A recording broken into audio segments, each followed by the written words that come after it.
नमस्कार, मैं हूं ज्ञानेंद्र तिवारी और आप विस्तार न्यूज देख रहे हैं। विस्तार न्यूज के दफ्तर की शोभा आज कौन बढ़ा रहा है? प्रदेश के वित्त मंत्री। आपका बहुत बहुत स्वागत है सर विस्तार न्यूज के दफ्तर में। थैंक यू ज्ञानेंद्र भाई, आपके पूरे चैनल की टीम के सभी भाई बहनों को और आपके सभी दर्शकों को बहुत पहली फोटो जी मेरी मैरिज की फोटो है। हाँ।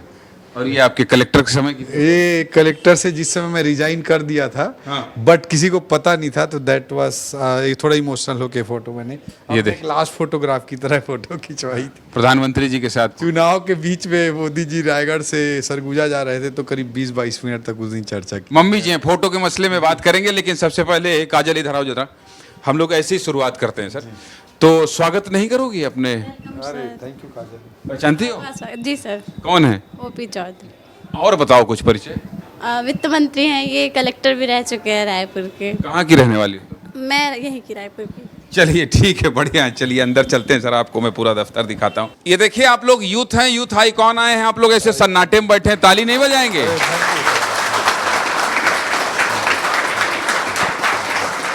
ये इसमें से 50% लोगों की छुट्टी है सर। और मैंने जब बताया, मैंने कहा ओपी सर आ रहे हैं, तो कुछ लोग बीमार हैं, जैसे रसिका देखिए बीमार है, हमारी एंकर है, वो सब लोग पहुंच गए, बोले क्या बात कर रहे हैं, क्या बात? मैंने कहा हाँ, तो ये सब सारे सवाल लेकर तैयार है, नहीं तो अभी 50% स्ट्रेंथ रहती है जी। तो आप देरी क्यों हुआ, आपको ये भी बता दीजिए आप। और ये तो नहीं कहूंगा मैं कि देरी के लिए खेद प्रकट कर दीजिए। खेद प्रकट करता हूँ, और पब्लिक लाइफ में हमारे बहुत ऑर्गेनाइजेशनल डिसिप्लिन रहते हैं। आज हमारे बहुत सारे इंपॉर्टेंट असाइनमेंट अचानक आए, तो उसके कारण मुझे विलम्ब होना पड़ा। इसके लिए मैं सभी से क्षमा प्रार्थी हूँ। अरे नहीं ऐसा कुछ नहीं। आइए बढ़ते हैं सर, इधर बढ़ते हैं। आप लोग बैठ जाइए। ये हमारा सर इनपुट डेस्क है। आप वैसे तो प्रशासन से लेकर अब राजनीति, अब तो आप दूसरे प्रदेश में जाने लगे हैं चुनाव जितवाने भी बहुत कम समय में। ये हम लोग का चुनाव जितवाने का पूरा सिस्टम है। यहाँ सर हम लोग क्या करते हैं, ये पूरा इनपुट खबर आती है जो ना, तो ये सब कुछ लोगों की नौकरी केवल वॉच करते रहना। टेलीविजन कैसे चलता है, कभी आपने सोचा? थोड़ा बहुत सोचता था। मीडिया मुझे भी एक इंटरेस्टिंग फील्ड लगता है। CPR रहे हैं आप छत्तीसगढ़ के? जी बिल्कुल, तो थोड़ा बहुत इंटरेस्ट रखता था, और कई सारे चैनलों में पहले भी जाना हुआ। और मेरा भी था कि अगर मैं IAS पे सेलेक्ट नहीं होता, तो मैं लिटरेचर में अपना करियर बनाने की सोचता था उस समय, या मीडिया में। अरे सर, मीडिया में तो ठीक नहीं आए आप। ठीक है, आइए सर इधर बताता हूँ। ये सब लोग देखिए, ये रवि मिरी हैं, ये रवि मिरी। हम लोग प्रश्न और सवाल एकदम बढ़िया। और यू डियर? एकदम सवाल जवाब का सिलसिला शुरू करते हैं। ये छत्तीसगढ़िया हैं। हाँ मालूम है, छत्तीसगढ़िया भाई है। और ये रायगढ़ से हैं सर? हाँ मालूम है ना, पूरा बात बताए तो चुनाव में कह रहे हैं ना सर। हाँ था, आ रही से मिले रही से बिल्कुल। हाँ बिल्कुल मिले रही से। तो ओपी चौधरी साहब को ये बहुत, मतलब ये PSC को अगर विस्तार न्यूज में किसी ने सबसे ज्यादा हाइट दी है, तो ये नालंदा परिसर जाने के बाद रवि मिरी है। और इसका सवाल PSC से रिलेटेड ही है आपसे, तो शुरुआत PSC से करते हैं। रवि, सारे सवाल जवाब पूछ लो आज सर से। मैंने खुल भी पूछ सकते हैं। हाँ सर, छत्तीसगढ़ के जतके युवा है सब तोला देखत रहते कि ओपी भैया हमन ला नौकरी दी, ओपी भैया हमन ला ये करवाही, हमार भविष्य बनाही। तो छत्तीसगढ़ के युवा मन बा का प्लान है, कतका नौकरी मन बा आने वाला है, खजाना कतका खुलने वाला है युवा मन बन? मुख्यमंत्री जी के नेतृत्व में लगातार नया भर्ती चालू हो गए हैं, और सरकार अभी 1 साल भी पूरा नहीं हुए है। तो PHE में नया भर्ती सैंक्शन हुआ है, WRD इरिगेशन में हुआ है, PWD में हुआ है, NRDA में हुआ है, GST में हुआ है, टाउन कंट्री प्लानिंग में हुआ है, ऐसे लगभग पुलिस में हुआ है, SI का हुआ है, लगभग 19 विभागों में भर्ती हुआ है। एक चीज़। दूसरा चीज़ मैं फिर बोलता हूँ कि सरकारी नौकरी के लिए तो मैं स्पष्ट बोल रहा हूँ कि पिछले 5 साल में जितनी भर्ती हुई उससे कई गुना ज़्यादा भर्ती होगी। 5 साल का पूरा समय का आकलन होना चाहिए, ये मेरी रिक्वेस्ट है। और जितना डिले होगा उसमें एज का कंपनसेशन भी, छूट भी माननीय मुख्यमंत्री जी दे रहे हैं। लेकिन मैं साथ में अपनी युवा भाई बहनों को ये भी बोलना चाहता हूँ कि भारत की इकोनॉमी की जर्नी $3 ट्रिलियन से $55 ट्रिलियन की इकॉनमी होने वाली है। अभी एक बुक आई है, इंडिया एट 100, भारत की आज़ादी के 100 सालों में भारत कहाँ पहुँचेगा। भिलाई का ही रहने वाला, एक भिलाई में स्कूल डेज पढ़ने वाला एक युवा सुब्रमण्यम, जो बाद में बहुत बड़ा इकोनॉमिस्ट बना और प्रधानमंत्री जी का इकोनॉमिक एडवाइजर बना, उसने वो किताब लिखी है। मतलब सिर्फ सरकारी नौकरी नहीं, देखो जो सरकारी नौकरी के लिए ट्राई करे उसको भी करना चाहिए, मैं एकदम नहीं बोलता कि नहीं करना चाहिए, बट वही जिंदगी है, वही फ्यूचर, ऐसा नहीं है। सरकारी नौकरी करियर क्या फ्लैट है, और भारत की इकोनॉमी की जर्नी आजकल ऐसे चल रही है, राइजिंग। तो जो फ्लैट कैरियर वाला है वो $3 ट्रिलियन से $55 ट्रिलियन की इकोनॉमी की जो जर्नी होगी उसका लाभ, उसको बड़ा लाभ नहीं मिलने वाला है। इस चीज को समझना चाहिए। अभी मेरी बात को लोग नहीं समझते हैं, लेकिन 15-20 साल बाद जरूर समझेंगे। मैं आपको टोकूंगा, मैं क्यों ये अपॉर्चुनिटी मिस करूं और क्यों छत्तीसगढ़ के लोगों को ये नहीं समझने दूं। मैं आपको ये कहूंगा कि आप बहुत आसान भाषा में समझाइए कि कैसे इकोनॉमी ग्रो करेगी और कैसे इस तरह की युवा आप पर भरोसा करें, और वो कौन सा रोड मैप है। बहुत सरल भाषा में, ये ट्रिलियन मिलियन वाले चक्कर में बहुत लोग फंस जाते हैं। तो मैं ये कह रहा हूं कि सरल भाषा में बताइए कि कैसे ओपी चौधरी की बात पे आप भरोसा करें। अगर आप गेस्ट इन न्यूज रूम विस्तार न्यूज का देख रहे हैं तो आप ओपी चौधरी जी को सुन लीजिए, आपको पता चल जाएगा कि आपके प्रदेश की इकोनॉमी कैसे ऐसे होने वाली है। हाँ, एक्चुअली क्या है, जैसे 2000 के आसपास मैं गांव छोड़ के आया। उस समय किसान की हालत थी कि उसका धान कोई खरीदता नहीं था, उसको धान का दाम नहीं मिल पाता था। ज़मीनों के रेट मुश्किल से 5,000-10,000 रुपये एकड़, अधिकतम 20,000-25,000 रुपये एकड़ होते थे मेरे गांव में। मैं अपने गांव में देख के आया हूँ। जो मजदूर हैं उनको दिन भर बेचारे काम करते थे खेत में, खलिहान में, उनको तामी में भूती मिलता था, तामी में भूती मिलता था। और उनके और मतलब उनका लाइफ में जाके जो भूती मिलता था हर हफ्ते 5 दिन में लेके जाते थे, ढेकी में कूट के चावल निकाल कर खाते थे। कोई स्कीम नहीं थी, कुछ नहीं था। जो बिजनेस के अपॉर्चुनिटीज़ थे वो बहुत छोटे छोटे अपॉर्चुनिटीज़ थे। लेकिन आज अभी मैं गांव में जाता हूं तो ज़मीनों का रेट हो गया 40 लाख, 50 लाख, 1-1 करोड़ एकड़ तक हो गया। तो वही जो 20,000 की ज़मीन थी उसके कारण सब किसान अपने आप को गरीब समझते थे, गरीबी में रहते थे। आज बड़ा घर बनाना 1 एकड़ ज़मीन बेच देता है, जिसके पास 20 एकड़ ज़मीन है वो खड़ा कर देता है। अपने बच्चे को पढ़ाना है, बेंगलोर भेज देता है, आधा एकड़ ज़मीन को बेच के हैदराबाद भेज देता है। मजदूर का आज बार्गेनिंग पावर आ गया, उसको मजबूरी में जाके किसी खेत में काम करने की ज़रूरत नहीं है, इतने स्कीम्स आ गए। बिजनेस के लिए आप रायगढ़ में, कोरबा में, जांजगीर में जाकर देखिए, लोकल कितने सारे लोग हैं जिन्होंने करोड़ों का एम्पायर खड़ा किया। उसे 2024 तक आज हम खड़े हैं, 33 सालों में 12-14 गुना बढ़ी है। आने वाले 23 सालों में इकॉनमी का ग्रोथ बहुत बड़ा होने वाला है। $3 ट्रिलियन टू $55 ट्रिलियन, मतलब लगभग कि 17-18 गुना, 16-17 गुना इकोनॉमी जीडीपी का साइज बढ़ने वाला है। तो मैं बोलना चाहूँ इकोनॉमी का साइज बढ़ता है तो अपॉर्चुनिटीज बढ़ती है। आपका प्लान 5 साल का नहीं है, आपका प्लान 50 साल का दिखा। 50 साल के लिए आने वाले 2047 के भारत की बात होती है, आने वाले 23 साल की मैं बात कर रहा हूँ। बट उसकी बुनियाद और उसके लिए रणनीति तो आज ही बनानी पड़ेगी, आज बनानी, तभी हो पाएगा। चलिए नक्सल की बात कर लेते हैं, चूंकि हमारे पास अलग अलग लोग हैं। ये सौरभ है, ये बस्तर से, सुकमा से हो ना? सुकमा।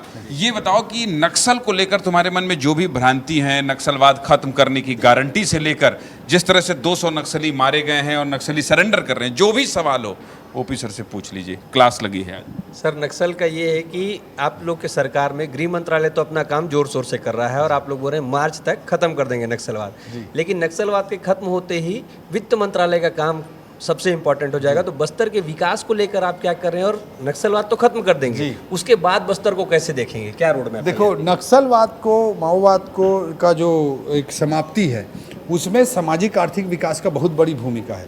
आज जो उनका काडर बेस खत्म हुआ है उसमें बड़ा योगदान है कि पिछले 10, 15, 20 सालों में जो वहाँ पे कई सारे इनोवेटिव काम हुए। अब सवाल ये है कि माओवाद जब समाप्ति की ओर है तो उनको एक बेहतर विकल्प देते हुए, युवा भाई बहनों को एक बेहतर विकल्प देते हुए उन्हें इंगेज करना सबसे बड़ी चुनौती है और सबसे बड़ी ज़रूरत है।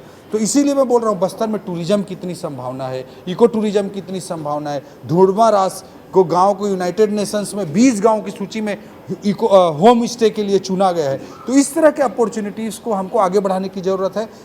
हम क्या, सेकेंडरी सेक्टर होता है, बड़ा स्टील प्लांट आता है, पावर प्लांट आता है, 5,000 करोड़ का इन्वेस्टमेंट होता है, बट मुश्किल से 400-500 आदमी को रोजगार मिल पाता है। लेकिन 1000 करोड़ अगर सर्विस सेक्टर में, टूरिज्म में कहीं का अच्छा इन्वेस्टमेंट आ जाए तो उससे लाखों लोगों को रोजगार मिल जाता है। नहीं तो आप इस दिशा में हमको सोचने की जरूरत है। नहीं तो आप अभी सोच रहे हैं या फिर शुरू कर दिए हैं? आपने इंडस्ट्री पॉलिसी हमने लॉन्च किया पिछले महीने ही, आदरणीय मुख्यमंत्री जी के नेतृत्व में। उस इंडस्ट्री पॉलिसी को पढ़िए। सर्विस सेक्टर के ग्रोथ के लिए जो सनराइज सेक्टर हैं लेबर इंटेंसिव सेक्टर हैं, जहाँ रोजगार ज़्यादा बनते हैं। इस बार पूरी इंडस्ट्रियल पॉलिसी का जो फोकस है वो रोजगार केंद्रित है, न कि इन्वेस्टमेंट केंद्रित। तो हमको ज़्यादा से ज़्यादा रोजगार देने वालों को ज़्यादा से ज़्यादा प्रोत्साहन और सब्सिडी देने की नीति मुख्यमंत्री जी के नेतृत्व में तैयार की गई है। तो उसमें पूरा इस पर झलक मिलता है। होम स्टे इंसेंटिव स्कीम अलग से हम मुख्यमंत्री जी के नेतृत्व में प्लान कर रहे हैं। और इससे जैसे टूरिज्म एक सेक्टर बताया, आज देखिए रायपुर में वेडिंग के लिए मैं भी हजारीबाग चुनाव में गया था, वो सांसद जी मेरे को यहाँ के एक मैरिज जगह में मैरिज करने के लिए सिफारिश करवाए, फ़ोन करवाए। तो इतना मैरिज डेस्टिनेशन के रूप में हमारा अगर छत्तीसगढ़ डेवलप होता है, हेल्थ केयर डेस्टिनेशन के रूप में हमारा छत्तीसगढ़ डेवलप होता है, इको टूरिज्म के लिए हमारा छत्तीसगढ़ डेवलप होता है, IT सेक्टर के लिए हमारा छत्तीसगढ़ डेवलप होता है, हॉस्पिटल्स बनते हैं। तो इससे लाखों की संख्या में रोजगार पैदा होंगे और लोगों को हमारे युवा भाई बहनों को अच्छी अपॉर्चुनिटी मिलेगी। ये सत्यम है। ये सर क्या है कि थोड़ा उल जुलूल व्यक्ति हैं और हाँ, मतलब ये सबको गाड़ी में बैठाते हैं, मूड़त जी हों, चाहे चंद्राकर जी हों, चाहे ब्रजमोहन जी हों, चाहे आपके जितने भी और किस किस को बैठा जी को बिठा लिए हैं, पुरंदर मिश्रा जी को बिठा लिए हैं, अजय सरकार जी का हाल ही में हुआ है।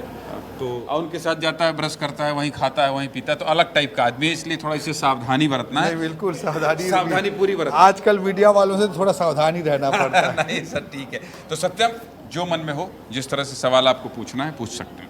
सर नमस्कार आपको। नमस्कार सर, चप्पल से बात करना था। आप जूता पहन के आए हैं, हालांकि आप। अब मैं थोड़ा सूट बूट में बड़ा इंटरव्यू है का क्या गया, नहीं तो चप्पल मेरा नेचुरल चॉइस रहता है। हाँ जी। आप जब अधिकारी थे बात चलती बहुत सरल, बहुत सहज, कभी चप्पल पहन के निकल लिए, कभी ऐसे ही निकल लिए, और अब मंत्री बन गए तो भी चप्पल पहनते हैं। तो एक अंकल ने बताया चप्पल तो पहनते हैं मगर बड़ा ब्रांडेड चप्पल पहनते हैं, 1000 का आता है, 10,000 15,000 का। तो कौन सा ब्रांड के पहनते हो, कितने का आता है, बता दीजिए। मैं देखिए लाइफ में आज यही सोचता हूँ, मैं अभी $3 ट्रिलियन से $55 ट्रिलियन की देश की इकोनॉमिक जर्नी हो रही है, ये मानता हूँ। और मैं अपने जीवन में जो कुछ भी अर्थोपार्जन करता हूँ वो ज्ञान के आधार पे करता हूँ। और आज का भारत और आज की दुनिया नॉलेज बेस्ड इंडिया और नॉलेज बेस्ड सोसाइटी है। अपने ज्ञान और इनोवेशन के बल पर बिल गेट्स दुनिया का अमीर आदमी, सबसे अमीर आदमी बन सकता है। तो मैं अपने ज्ञान के बल पर करोड़पति अरबपति क्यों नहीं बन सकता हूँ। इंडिया की इस ग्रोथ स्टोरी को मैं इकोनॉमिक्स के सेंस में समझता हूँ और मैं अपना पर्सनल प्रोफेशनल इन्वेस्टर के रूप में इन्वेस्टमेंट करता हूँ। तो ये मैं अपना आर्थिक विकास का मेरा रोड मैप पॉलिटिक्स और सामाजिक जीवन से अलग रखता हूँ। और मेरी ये कोशिश रहती, कोई भी सामान खरीदने से पहले मैं रेट का प्राइस देखना ना पड़े। ये मेरे जिंदगी में मेरा बड़ी बात है, ये बड़ी बात है। ये वही कर सकता है जो जिद्दी हो, आप समझ रहे हो, मतलब बल भर पैसा कमाना है स्टॉक मार्केट से। ये जब नेता नहीं थे तब भी ये पैसा कमा लिए थे। और मैं इनसे बोला भी था कि सर कुछ गुंजाइश हो तो बताइएगा, क्या टेंशन मत ले तू, मैं हूं ना। तो मतलब हमारा पहले भी डील हो चुका था। तो बल भर पैसा कमाना है अपने बुद्धि से, विवेक से, और प्राइस देखने की जरूरत ना पड़े लाइफ में। सुरभि तोला कोनो मतलब बस छत्तीसगढ़ी बस पूछ ले। जय जोहार। जय जोहार जी। सर मैं हाँ मतलब मैडम ने लेके प्रश्न पूछना रही थे। हाँ, क्या निकाले हंसते तोर कंप्यूटर, पहले बता दे। सर ये मैडम के YouTube चैनल है ट्रैवल विद अदिति। मैं मैडम बहुत अकन ब्लॉग बनाते, तो मोल प्रश्न यही रही से कि और सर वो ब्लॉग में होते नहीं दिखा थे। तो वही पूछना है कि कैमरा के पीछे रही थे का कि आप ही बनाते?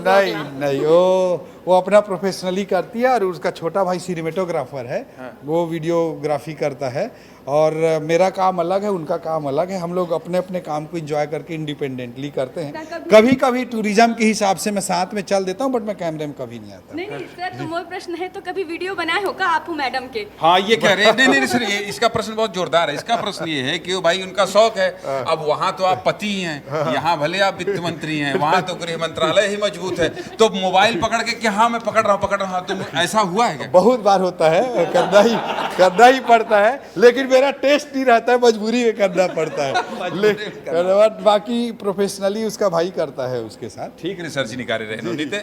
चलो रोहित, ये रिपोर्टर आपको परेशान करता रहता होगा बीच बीच में, सवाल पूछिए। सर सरकार को 1 साल हो रहे हैं, वित्त मंत्री के रूप में आपको क्या टास्क मिले थे, कितने पूरे हो गए और अगले साल के लिए क्या टास्क मिला है? देखिए, लोकतंत्र में जनता की इच्छा सर्वोपरि होती है। जनता चाहती है 3100 रुपये में धान खरीदी होनी चाहिए, 21 क्विंटल धान खरीदी होनी चाहिए, महतारी वंदन जैसी योजना आनी चाहिए, प्रधानमंत्री आवास जैसी योजना आनी चाहिए, 2 वर्ष का बोनस जो बचा था वो मिलना चाहिए। ये सब चीज़ें जनता की ही इच्छा है। तो उसके अनुसार हमने मोदी की गारंटी में बिंदुओं को रखा था।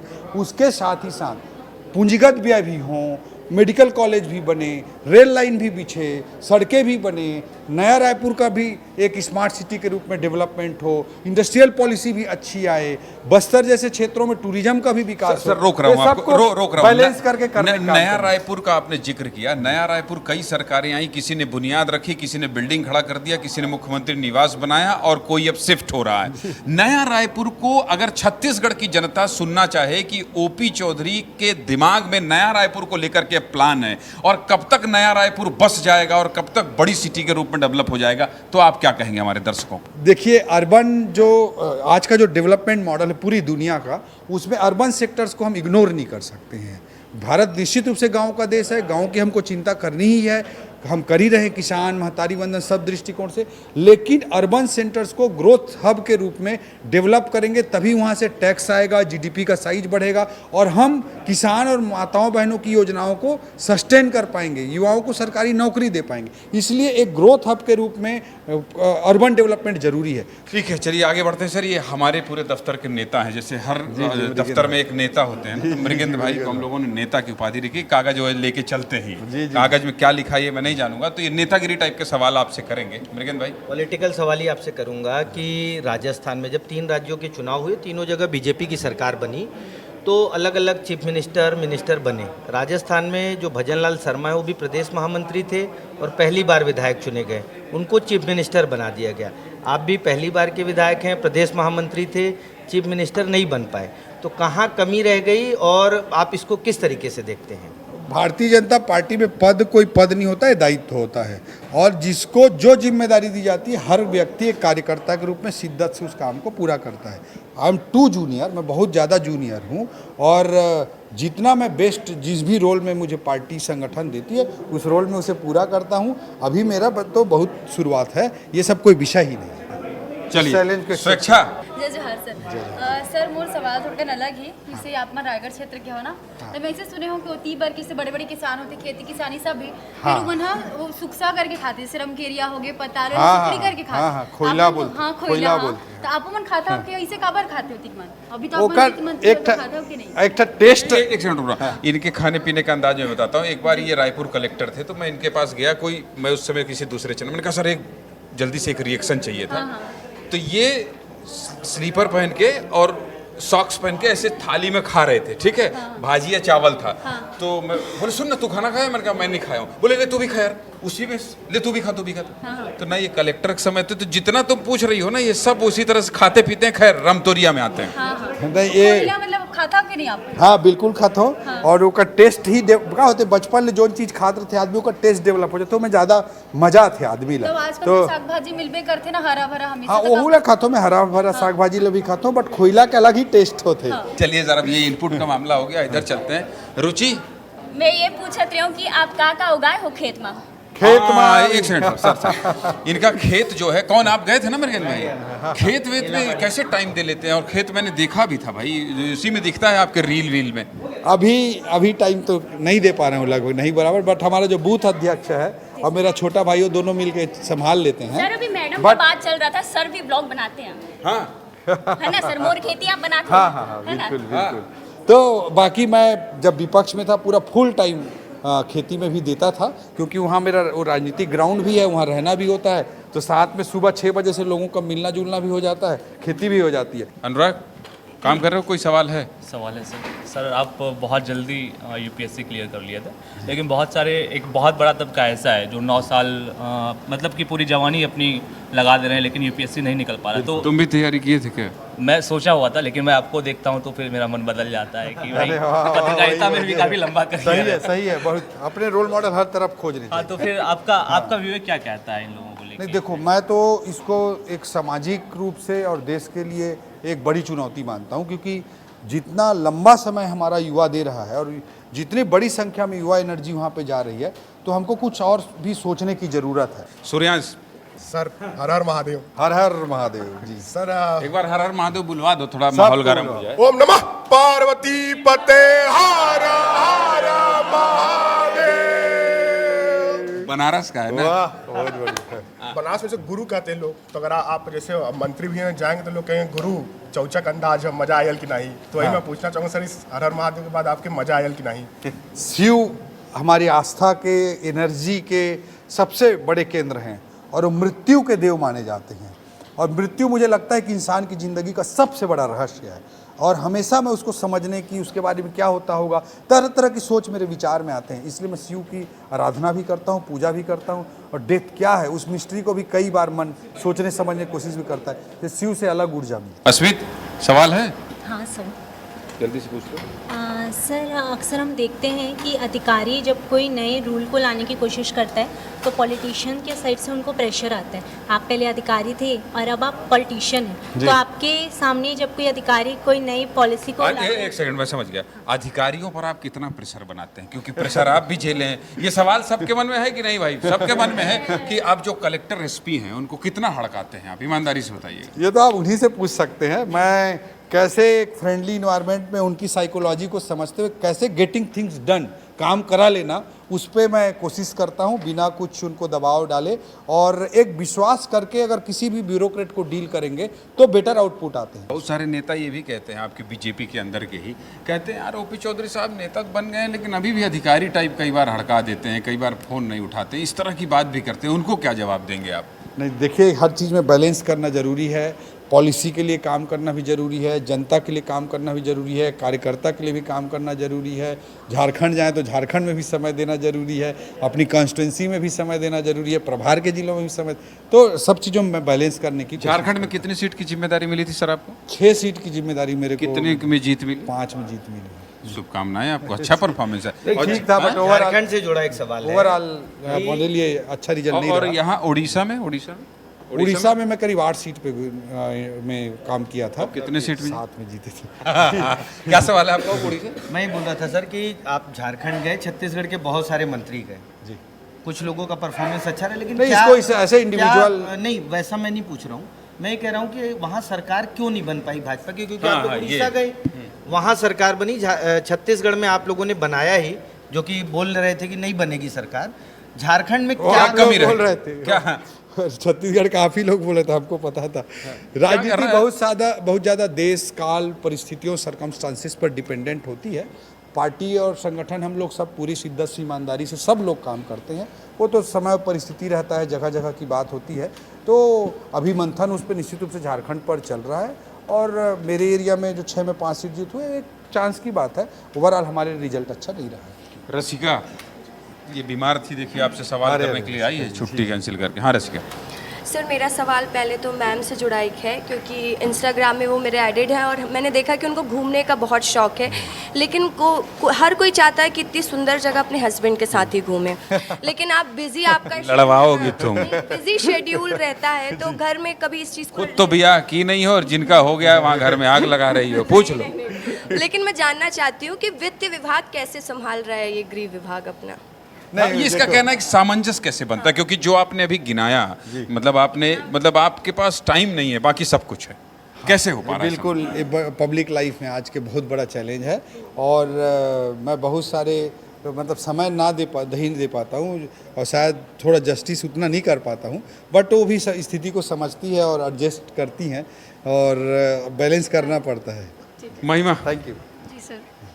सर मेरा सवाल ये था कि देश के प्रधानमंत्री के आप लाडले हैं। मैं ऐसा इसलिए कह रही हूँ क्योंकि नहीं बहुत सर, सारे कार्यकर्ता, मैं ऐसा इसलिए कह रही हूँ सर क्योंकि जब भी प्रधानमंत्री आते हैं, आपसे मिलते हैं, तो आपकी बहुत तारीफ करते हैं। तो सर देश के प्रधानमंत्री से इतना प्यार मिलना आपके लिए कैसा होता है? देखिए, अच्छा, गृह मंत्री से भी जब मिलते हैं, फोटो आती है तो मुस्कुराते हुए आती है। जी सर, जी। तो इसके पीछे का कुछ राज बता दीजिए आज विस्तार से। आदरणीय मोदी जी, आदरणीय अमित शाह जी एक स्टालवर्ट हैं राजनीति के और हमारी पार्टी को आज वो लीडरशिप देने का काम पूरी तरह से कर रहे हैं और पूरे देश को नेतृत्व देने का काम कर रहे हैं। तो हर व्यक्ति के लिए, न केवल कार्यकर्ता के, हम जैसे कार्यकर्ताओं के लिए, बल्कि हर व्यक्ति के लिए वो एक इंस्पिरेशन है और आज की तारीख में वो देखते हैं कि स्माइल कर देते हैं, वो बहुत बड़ा मोटिवेशन है। वतन, आइए देखिए, इनका नाम वतन है। वाह, वतन को देखिए आप। ग्रेट। सवाल है जी सर। क्या सर आप वित्त मंत्रालय संभालते और सरकार के सेहत पे भी ख्याल रखते हो, तो हमार सेहत पर कुछ टिप्स दे दो। ये कह रहे हैं हमार सेहत पर, ये थोड़ी दुर्बल है, काम बहुत करते हैं। कोई नहीं। ये देखो क्या होता है, बहुत सारी चीज़ें मुझे लगता है जेनेटिक रहती हैं, तो पतला होना, मोटा होना, मतलब हर मोटा आदमी अस्वस्थ हो, हर दुबला आदमी अस्वस्थ हो, या हर मोटा आदमी स्वस्थ, ऐसा कोई फार्मूला नहीं है। आप अपना पूरे बॉडी का बीपी, शुगर, ये सब चीज़ें अच्छे से मेंटेन रहे, योगा, वॉक, ये सब फिजिकल, ये सारी चीज़ें आप करते रहें, वो इम्पॉर्टेंट है। और एक बैलेंस निश्चित रूप से रखें, योगा, मेडिटेशन, नेचुरोपैथी, ग्रीनरी, अच्छा, इन सब चीज़ों को फोकस करें, सब अच्छा होगा वतन। जी सर। एक दिन तुम्हारे पास भी, समझ रहे हो ना, बैठो। ये धर्मेंद्र द्विवेदी जी हैं सर, ये अभी नोएडा फिल्म सिटी से आए हैं, लगभग 15 साल नेशनल मीडिया में रहे हैं। मेरे आग्रह पर ये रायपुर आए हैं, तो हमारे वित्त मंत्री हैं, युवा रोल मॉडल हैं प्रदेश के। आपके मन में कोई जिज्ञासा हो, सवाल हो? बीजेपी पिछले कुछ चुनावों से 2 डिप्टी सीएम लेके आ रही हर राज्यों में। ये पावर बैलेंस करने की है कोशिश है या पावर को सेंट्रलाइज्ड ना होने देने की कोशिश है? इस पर मेरा आपसे जवाब आपसे चाहता हूँ। नहीं धर्मेंद्र जी, देखिए, पार्टी में जब हम काम करते हैं कार्यकर्ता के रूप में, तो कुछ चीज़ें पे स्केल के अंडर होती है, कुछ चीज़ें पे स्केल से ऊपर की होती है। आपका सवाल है ना मेरे पे स्केल से ऊपर का है, ठीक है, तो अपने पे स्केल की चीज़ों पर ही दिमाग लगाना चाहिए, पे स्केल के ऊपर की चीज़ों पे नहीं। बहुत सारी लीडरशिप है, आला कमान है, बहुत एक्सपीरियंस लोग हैं, वो देश और प्रदेश को कैसे चलाना चाहिए बहुत भली भांति जानते हैं। हमको जो जिम्मेदारी दी जाती है उसको हम ईमानदारी से चलाना चाहिए। ये पे स्केल से ऊपर का है। पे स्केल वाला कोई और है आपके अंदर? पे स्केल वाला नहीं है। हमें लगा कि मंत्री जी से सवाल हमारा इसलिए जाया था, मुझे लगा कि युवा रोल मॉडल है और अमित शाह और मोदी जी के लाडले भी हैं, तो हमें लगा कि पार्टी में इसीलिए लाडले हैं कि पे स्केल से ऊपर बात नहीं करना। राजनीति में अपना काम करना चाहिए, हर जगह अपना काम को एंजॉय करना चाहिए, कोई काम छोटा बड़ा नहीं होता। शाह जी को देखकर पॉलिटिक्स में आए कि मोदी जी किससे प्रभावित होकर किससे प्रभावित होकर आप राजनीति? निश्चित रूप से दोनों से मैं इंस्पायर्ड हूँ, और बीजेपी, भारतीय जनता पार्टी की राष्ट्र निर्माण, समाज निर्माण की जो नीति है और मोदी जी का जो लीडरशिप है, उससे मैं पूरी तरह से। चलिए अब हम लोग इधर चलते हैं सर, इधर बढ़ते हैं सर। ये पीसीआर है हमारा, यहीं से सब कुछ चलता है। मध्य प्रदेश छत्तीसगढ़ का एकमात्र न्यूज़ चैनल है ये, जो भोपाल में और छत्तीसगढ़ में दोनों ही जगह हमारे पास ये पीसीआर है, ऐसा और किसी के पास नहीं है। तो जो आप वो कह रहे हैं ना कि छत्तीसगढ़ को विकसित बनाना है, विकास, तो ये सर न्यूज़ चैनल की न्यू भी एक विकासशील। निश्चित रूप से चैनल और मीडिया भी सर्विस सेक्टर का बहुत इंपॉर्टेंट कंपोनेंट है, और जिस तरह से आपने चैनल इस्टेब्लिश किया है, मीडिया का एक बड़ा सेगमेंट इस्टेब्लिश किया है, वो लोकतंत्र की दृष्टि से भी बहुत चौथी स्तंभ के रूप में महत्वपूर्ण है, और इकोनॉमी में भी सर्विस सेक्टर को ग्रो कराने के लिए बहुत महत्वपूर्ण है। इतने स्टूडियो में आपने कितने लोगों को रोजगार दिया है, ये पूरा वीडियो में दिखाई दे रहा है। चलिए सर, बहुत बढ़िया। चलिए अभी स्टूडियो की तरफ ले चलता हूँ, क्योंकि ऐसा स्टूडियो जो है अभी जो आप बोल रहे हैं, स्टूडियो में आपको भी बैठाऊंगा, जो यहाँ आता है उसकी एक प्रैक्टिस होती है। जरूर जरूर। ये देखिए तस्वीर आपके सब गार्डन और ये सब इन लोगों ने लगा रखी है। एक वीडियो है, जरा वीडियो प्ले करिएगा। एक वीडियो जब आप वहाँ गए थे कला केंद्र, तो एक बच्चे को आप खिला रहे थे। जी, ये देखिए, ये कहाँ वीडियो प्ले करना जरा, ये देखिए, ये देखिए।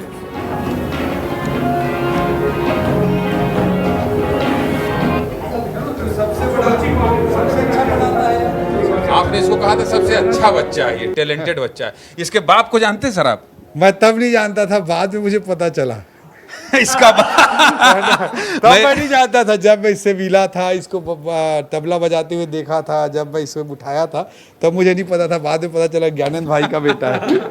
अच्छा, मैं इसलिए बाप बोला अधिकार से, ऐसी भाषा का इस्तेमाल किया क्योंकि इस बच्चे का बाप मैं ही हूँ। तो उस दिन नहीं मालूम था मुझे। उस दिन मेरी पत्नी आई और वो फोटो लेके आई और सब कुछ, ये देखिए क्या हुआ। मैंने देखा, मैंने कहा हाँ। अच्छा, मेरी पत्नी हमेशा कहती थी कि आप इसके लिए कोई तबला वादक घर में लगा दो। हाँ। मैंने कहा ये कला केंद्र खुला है। हाँ। और मैं इतना बड़ा आदमी नहीं हूँ, कला केंद्र में जाओ, मेरे बच्चों को वहां सिखाओ। हाँ। और जब आप गए ना, तो मैंने कहा देखो ये किसी प्राइवेट से, ये थोड़ी अभी पता जो अभी प्यार पा इसको मिला है। और मैं ये बात जो बोल रहा हूँ कि 3 ट्रिलियन to 55 ट्रिलियन डॉलर की जो इकोनॉमी ग्रोथ होगी, तो उसमें कला का क्षेत्र, संस्कृति का क्षेत्र, स्पोर्ट्स का क्षेत्र, सब में बड़े बड़े अपॉर्चुनिटीज़ क्रिएट होंगे। तो कला केंद्र जैसी चीज़ों को भी हम आने वाले समय में प्रोत्साहित करना चाहते हैं। रायगढ़ में कला एवं साहित्य महाविद्यालय की घोषणा मुख्यमंत्री जी को निवेदन करके मैंने अभी करवाया है। तो ये सब सेक्टर भी बहुत तेज़ी से ग्रो होंगे और अलग अलग अपॉर्चुनिटीज़ क्रिएट होंगे। 2-3 सवाल अब मैं ऐसे पूछ लेता हूँ जो छत्तीसगढ़ के लिहाज से बहुत ज़रूरी है। सर, चूँकि आपसे हर कोई यहाँ सवाल केवल नौकरी रोजगार की पूछना चाहता है, शिक्षक भर्ती को लेकर बहुत सवाल किए जा रहे हैं और ये कहा जा रहा है कि आपने रोक रखी है शिक्षक भर्ती। तो क्या शिक्षक भर्ती, इतनी बड़ी शिक्षक 30,000 से ज़्यादा शिक्षक भर्ती आपके विभाग में रुकी है या आपने रोकी है? क्या उसके पीछे हर्डल आप हैं क्या? देखिए, सरकार में एक कलेक्टिव डिसीजन मेकिंग का प्रोसेस होता है। ऐसा कोई डिपार्टमेंट किसी चीज़ को कर दे, किसी को रोक दे, ऐसा नहीं होता है। हर हफ्ते लगभग मुख्यमंत्री जी के लीडरशिप में हमारी कैबिनेट बैठती है, तो उस कैबिनेट में सारी चीज़ों पे चर्चा होती है, सब पे डिसीजन होता है। आदरणीय मुख्यमंत्री जी के पास शिक्षा विभाग है। आज हमारी पूरे कैबिनेट में इन विषयों पर सभी हर बार चर्चा होती है। तो देश काल परिस्थिति के अनुसार पूरी सरकार तय करती है। इसमें ऐसा कोई रोकने वाला विषय नहीं है। जब सरकार तय करेगी तो निश्चित रूप से वो आगे बढ़ेंगी चीज़ें। पूरी सरकार एक साथ निर्णय इस तरह के बड़े मसलों पर लेती है, ये मैं स्पष्ट ये करना चाहूँगा। और दूसरा, अपने युवा भाई बहनों को इतना बोलना चाहूँगा कि 5 सालों में कांग्रेस के समय जितनी भर्ती हुई उससे कई गुना ज़्यादा भर्ती होगी। ये मुख्यमंत्री जी स्पष्ट रूप से कह चुके हैं, किसी को चिंता करने की जरूरत नहीं है। और जिसके एज में डिले होगा, एज में रिलैक्सेशन भी दिया जा रहा है लगातार। चलिए, दूसरा नौकरी से जुड़ा ही सवाल, पीएससी को लेकर। जो पीएससी में आपने बदलाव किया, सरकार बनी, आप लोगों ने कर दिखाया। देखिए, मेरा काम कई बार ये होता है, मुझसे लोग कहते हैं कि अरे आप तो बड़ा सरकारी सवाल पूछते हो, लेकिन मेरा मानना ये है कि अगर पीएससी, मैंने एक हेडिंग दी थी, बदनाम पीएससी का नाम हो रहा है। जब से सरकार बनी, पीएससी को कोई ना कोई दाग लगता रहा। ये जो आप लोगों ने किया है, इसके पीछे क्या रॉकेट साइंस है, किस तरह की मेहनत है और क्या रणनीति रही है जिसकी वजह से ये संभव हो पाया है? और आने वाले 4 सालों में भी इसी तरह से एग्जाम लोगों को मिलेगा, ऐसा आश्वासन आपकी तरफ से अगर मिल सके। जब विपक्ष में थे, हम लोगों ने पीएससी में जो भ्रष्टाचार था, माफिया राज था, उसकी लड़ाई भी लड़ी थी युवा साथियों, युवा भाई बहनों के साथ। और आदरणीय प्रधानमंत्री जी ने ऐलान किया था कि हम जो गुनहगार हैं उन पे कार्रवाई करेंगे। सरकार बनते ही, विष्णुदेव साय जी की सरकार बनते ही सीबीआई जांच का निर्णय लिया गया और सीबीआई ने बहुत तगड़े एक्शंस भी लिए हैं। कई लोग जेल की सलाखों के पीछे भी हैं। और दूसरा, रिफॉर्म की दिशा में भी बहुत सारी चीज़ें की गई। रिफॉर्म कमीशन से लगातार चर्चा करके पीएससी ने जो एक स्वतंत्र संवैधानिक संस्था है, वो अपना काम रिफॉर्म कमीशन के माध्यम से कर रही है। तमिलनाडु, उड़ीसा, मध्य प्रदेश, अलग अलग राज्य जाकर देखे कि हमारी भी पीएससी की बहुत सारी अच्छी चीज़ें पहले ज़माने में हुआ करती थी, उनको फिर से रिवाइव किया गया। जो अन्य राज्यों में ट्रांसपेरेंसी के लिए जो स्टेप्स उठाए जाते हैं, जिनसे गड़बड़ियों को रोका जा सके, उस पर भी मेजर उठाए गए।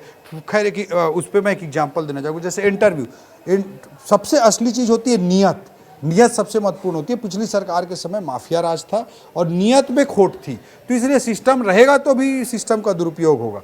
तो जैसे मैं इंटरव्यू की बात करूं, इंटरव्यू में जो युवा जाते थे उनको पता ही नहीं चलता था किसका बोर्ड कैसे होगा, वो केवल ढकोसला होता था। अभी पूरी ट्रांसपेरेंसी के साथ मुझे पता चला है, युवा भाई बहनों ने ही बताया कि उनका बोर्ड पता चला, किस बोर्ड में उनको जाना है, पूरा लॉटरी से निकला हो।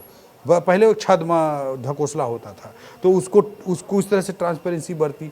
आंसर शीट में आपने देखा होगा, पिछले 5 सालों में कांग्रेस के समय में कई युवा एक आंसर को एक ही टाइप से बराबर क्वालिटी में लिखे हैं, लेकिन किसी को उसी में 2 नंबर भी मिल रहा है, किसी को उसी में 8 नंबर भी मिल रहा है, किसी को 0 नंबर भी मिल रहा है। ऐसा भी हुआ। तो मुझे ज्ञात सूत्रों से इस बार पता चला, अखबार में भी आए थे कि इस बार एक सिस्टम यूज करके, टेक्नोलॉजी यूज करके सारे आंसर्स को सेपरेट कर दिया गया और एक आंसर सारे कैंडिडेट्स का एक ही एग्जामिनर ने चेक किया। एक आंसर वाइज चेकिंग हुई, कोई पूरे पेपर की चेकिंग नहीं किया। तो उससे सारे आंसर में एक सिमिलरिटी रही स्कोर देने में। और आप जब इतने अलग अलग आंसर को अलग अलग एग्जामिनर से चेक कराते हैं, तो किसी कैंडिडेट की एग्जाम को, अभी अखबार में पढ़ा था मैं, 300 से ज़्यादा एग्जामिनर ने चेक किया। तो कोई सेटिंग, तो कोई सेटिंग कैसे कर सकता है? मतलब 300 अलग अलग एग्जामिनर करेंगे तो सेटिंग नहीं कर सकता। परिवार की जो परिभाषा थी, इसको इनका नियत खराब था, इसलिए इन्होंने सीमित कर दिया गया था, उसको एक्सटेंड किया गया। अभी जीवन किशोर ध्रुव के यहाँ मुझे पता चला अभी कि उसके यहाँ वो मिला है, पुराने पीएससी के आंसर शीट मिले हैं। तो इसका मतलब है कि बाद में आंसर शीट को, मेंस के आंसर शीट को बदल दिया जाता था। इसकी भी आशंका व्यक्त की जा रही है। तो इस तरह के सिचुएशंस थे, उसको पीएससी ने शिद्दत के साथ ठीक किया। इसके लिए मैं कांग्रेचुलेट करना चाहूँगा पीएससी और उनकी पूरी टीम को। और हमने उनको साफ तौर पे एज ऑफ फिनांस मिनिस्टर मैंने स्पष्ट कहा है कि कोई भी टेक्नोलॉजी लेना हो, कोई भी नया मैन पावर चाहिए, कंसल्टेंसी चाहिए, सेटअप नया सैंक्शन कराना हो, तो हम 24 घंटे के अंदर कंटिजेंसी एडवांस दे करके हम सैंक्शन करेंगे। जो बजट में नहीं वो भी करेंगे, क्योंकि छत्तीसगढ़ युवा भाई बहनों के साथ भर्ती तो इम्पोर्टेंट है ही, भर्ती से ज़्यादा ईमानदार और ट्रांसपेरेंट भर्ती है। मतलब इसके लिए मुख्यमंत्री जी की के नेतृत्व में हमारी सरकार कमिटेड है। मतलब 1, 2, 4, 5 करोड़ से सीट नहीं मिलने वाली है, मेहनत से ही मिलना है। निश्चित रूप से ये सबसे बड़ी लोकतंत्र का तकाजा होता है कि युवा भाई बहनों के साथ किसी प्रकार का अन्याय ना हो, किसी ऊपर को नीचे, नीचे को ऊपर ना किया जाए, मेरिट के आधार पर चयन। अंतिम के 2 सवाल। ओपी चौधरी की सरकार में बहुत चल रही है, बड़े बड़ों से ज़्यादा चल रही है, पुराने नेताओं से ज़्यादा चल रही है, और सबसे ज़्यादा ताकतवर ओपी चौधरी ही हैं, ये परसेप्शन है पूरे प्रदेश में। इसको कैसे देखा जाए?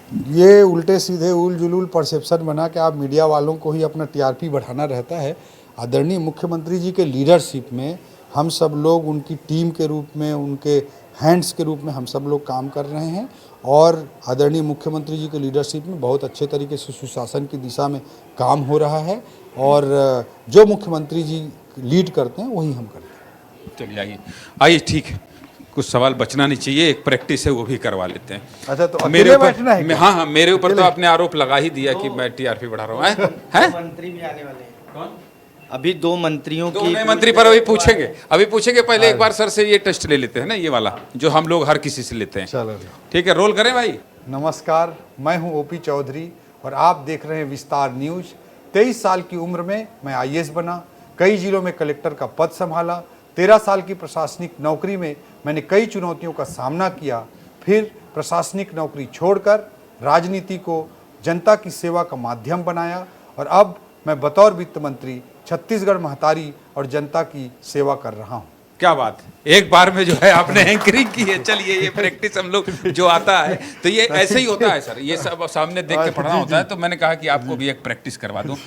आपने इतना वक्त दिया, और आप पार्टी दफ्तर गए थे, इसके बाद आपका बिजी शेड्यूल था, फिर भी रविवार को आपने इतना वक्त दिया, इसके लिए आपका बहुत बहुत धन्यवाद। रविवार को आपकी पूरी टीम आई, इस युवा एनर्जी को, इस युवा ऊर्जा को मैं प्रणाम करता हूं, और आने वाले समय में $3 ट्रिलियन से $55 ट्रिलियन की इकॉनमी में यही सबसे बड़े कंट्रीब्यूटर होंगे। और आज ये अपने करियर को लेकर संघर्ष कर रहे हैं, मीडिया के क्षेत्र में काम कर रहे हैं। हो सकता है ये 2 जगह 4 जगह एक्सपेरिमेंट करते हुए असफल होंगे, कहीं धक्के खाएंगे, 5 साल 10 साल संघर्ष करेंगे, बट ये वो जीवटता है जो ये आज जिस स्थिति में उससे बहुत ऊपर पे पहुंचेंगे, और ये जीवटता इनको बहुत ऊंचाई पर ले जाएगी, और इनको मैं फिनेंशियल गाइड के रूप में कभी भी मैं भी गाइड करना चाहूँ। क्या बात है, क्या बात है। मतलब जा रहे हैं इस वादे के साथ कि आता रहूंगा। बहुत बहुत धन्यवाद, और बहुत बहुत। कौन सी तस्वीर है, कहाँ है तस्वीर? ये सर रायगढ़ का है ना, ये थोड़ा प्रेमी है आपको। हाँ, ये देखिए, ये कौन सी तस्वीर है, कौन कौन है इसमें? बहुत मेरी बड़ी दीदी हैं जो दुनिया में नहीं है। अच्छा। और ये मेरा छोटा भाई है, और ये मैं जब आईएएस सेलेक्ट हुआ था तब की फोटो है। ये आप ही की फोटो है? हाँ जी। नहीं पहचान में आ रही ना? कितने साल के थे सर तब? 22-23 के बीच में जी। अच्छा। और नेक्स्ट कुछ और है? ये मेरा घर है जो मेरे लिए बड़ा इमोशनल है। इसी घर में मैंने बचपन गुजारा। अब पीछे में दादाजी ने एक बड़ा घर बनवा दिया था बाद में, बट इस घर को मैंने नहीं तोड़ने दिया। मैं गया हूं यहाँ। और नहीं तोड़ने दिया, और आज भी मेरा इमोशनल अटैचमेंट है। इसी घर में हमने बचपन बिताए हैं, एक रेस्टिव खेले, बहुत कुछ किया है। हाँ। जी। और नेक्स्ट कुछ है? ये मेरे टीचर हैं। HR सर बोलते थे, HR पटेल सर। छोटे HR, बड़े HR, 2 HR थे। तो छोटे HR सर थे, ये मिडिल स्कूल में मेरे को संस्कृत पढ़ाते थे। संस्कृत पढ़ाते। नेक्स्ट, ये दामिनी है। हाँ। और ये दिव्यांग है, और लेकिन इसने 12th क्लास में 80% मार्क्स लिए थे, और ये मेरे से मिलने आई थी, तो बड़ा भावुक क्षण था मेरे लिए इसको कंग्रेचुलेट करना। इसके जन्मदिन पर आई थी। अच्छा, और कुछ है रवि?